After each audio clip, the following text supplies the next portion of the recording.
welcome to a whole new learning experience. This is Module 1, Quarter 2, Lesson 8 in TLE Grade 8, Caregiving. Have you ever wondered how a workplace can be considered safe? Well, for this episode, we will uncover the secrets on how to evaluate and control hazards and risks. The most essential learning competency is to follow occupational health and safety procedures. At the end of this video lesson, you are expected to follow OHS procedures in dealing with and for controlling hazards and risks. Establish organizational protocol in providing appropriate assistance in workplace agencies. Before we proceed to our discussion, let us have first an activity which I call Spot the Shot. See how many hazards and risks you can spot in this nursing home. I'll give you 2 minutes to answer. You can do it!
Did you catch them all? Let's back up and see if you spot the shot.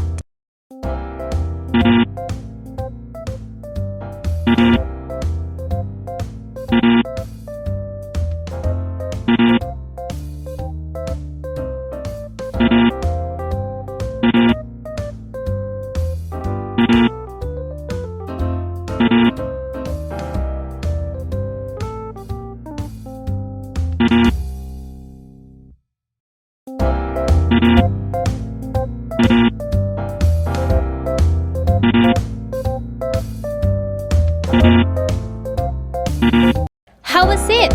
So here is the list of spotted hazard and risk in that nursing home.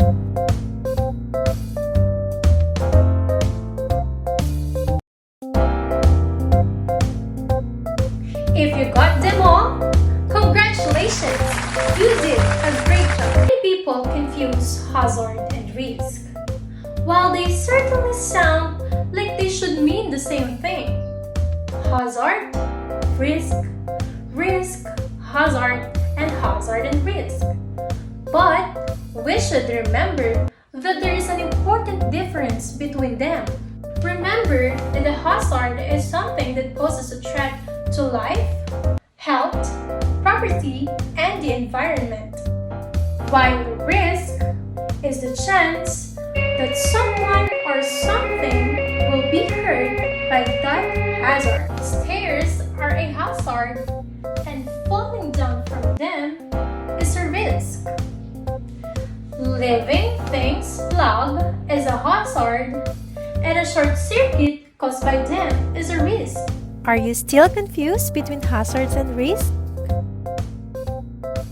Great! I'm glad that now everything is clear. We can now proceed with the risk assessment.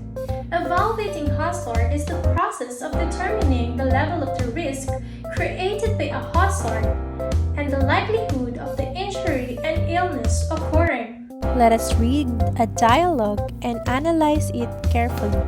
After that, answer the given guide questions.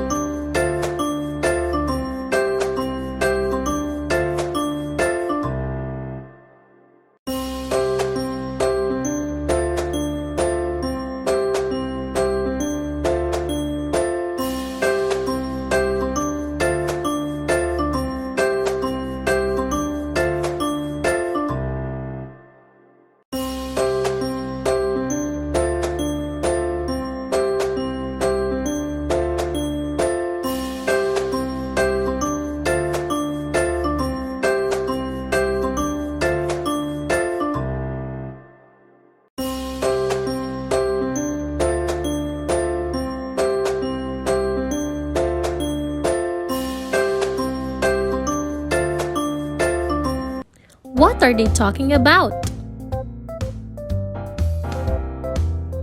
If your answer is Occupational Health and Safety or OHS, you got it right. This dialogue refers to occupational health and safety, which is a campaign in the maintenance of the well-being of worker in every occupation.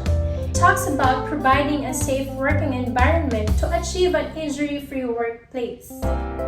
Also, a healthy atmosphere that protects every worker against illness.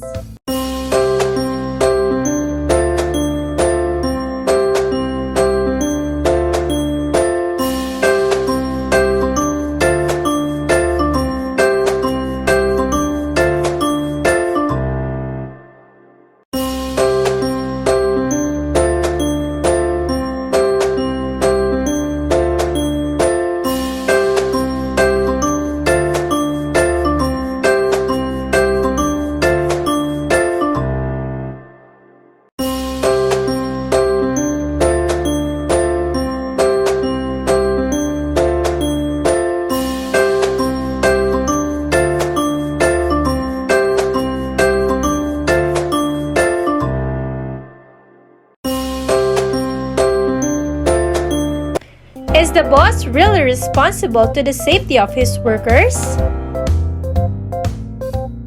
If your answer is yes, awesome!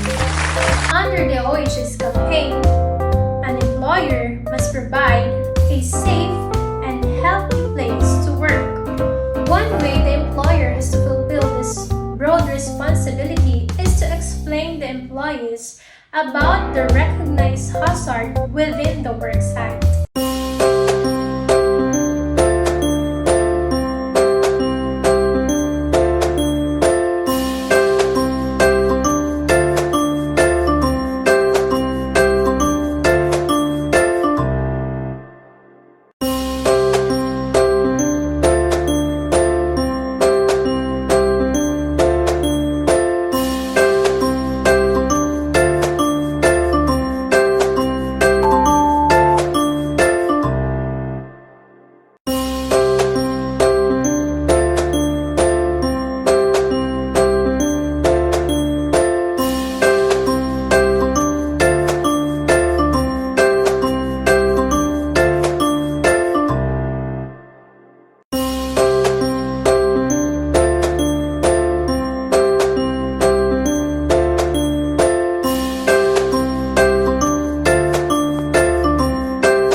question is it still possible that a workplace hazard can be controlled by a variety of methods?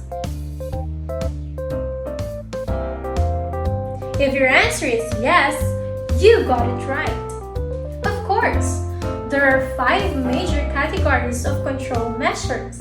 So, to illustrate how the hierarchy of controls works in the real world, we're going to use a simple example that we can all identify with: the heat of a flame used in cooking.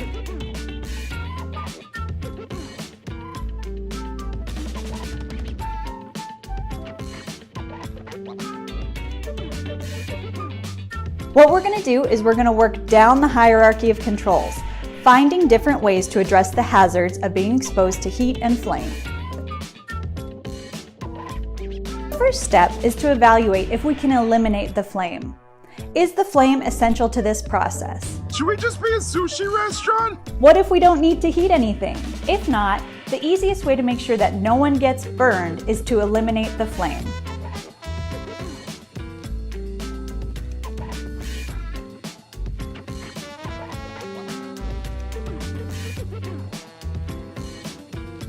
Ooh. Next up, substitution is replacing one hazardous element with something that's less hazardous. Let's say a microwave.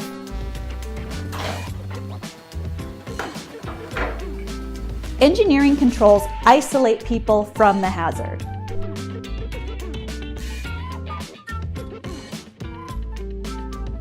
So let's take that flame and engineer the workspace so that it keeps people away from the source of heat. After that, administrative controls change the way that people approach their work to keep them away from the hazard.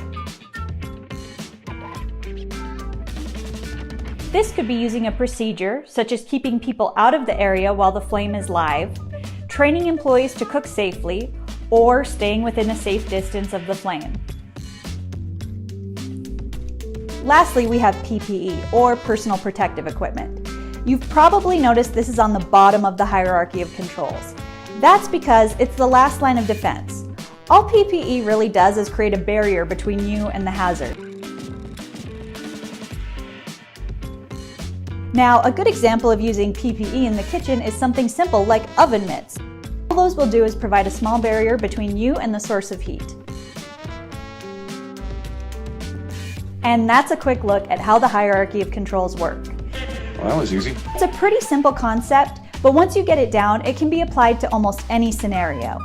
So the next time that you need to control a hazard, remember to use the hierarchy of controls and work from the top down, from the most effective to the least effective. Now, let's summarize the control measures or the hierarchy of controls. We have the first one, eliminating, means removing hazards completely. Substitution means replacing or substituting a hazardous agent and work process with a less dangerous one. Emergency control means changing a piece of machinery or work process to reduce exposure to hazard. Administrative control means working a limited number of hours in a hazardous area. We also have personal protective equipment, which includes ear and eye protection, respirator, and protective clothing. Let's dress up Jack. Jack is also a caregiver student like you. He needs your help in deciding what to wear in his TLE caregiving time. Can you help Jack? Alright, let's play Which is Which.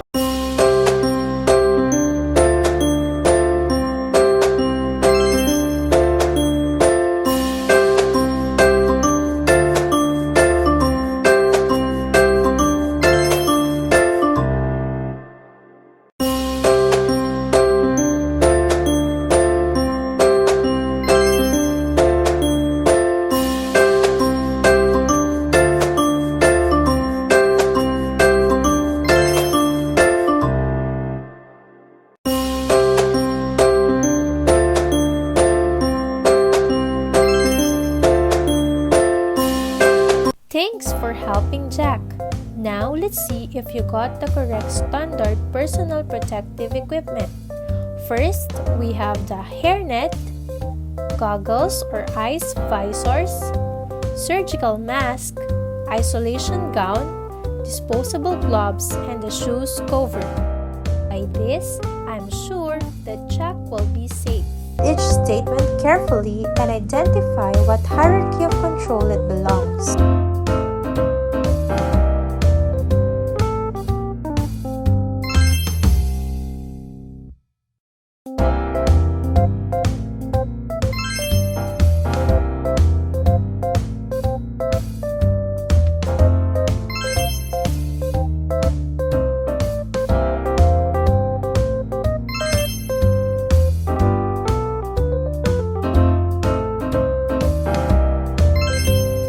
You did it! Congratulations! You just have showed your new skill in evaluating and controlling hazards and risks. Sometimes in life, these small details, though little, can make a big difference. They are not just here for a set of purposes, but for many things too. I hope you had a great time.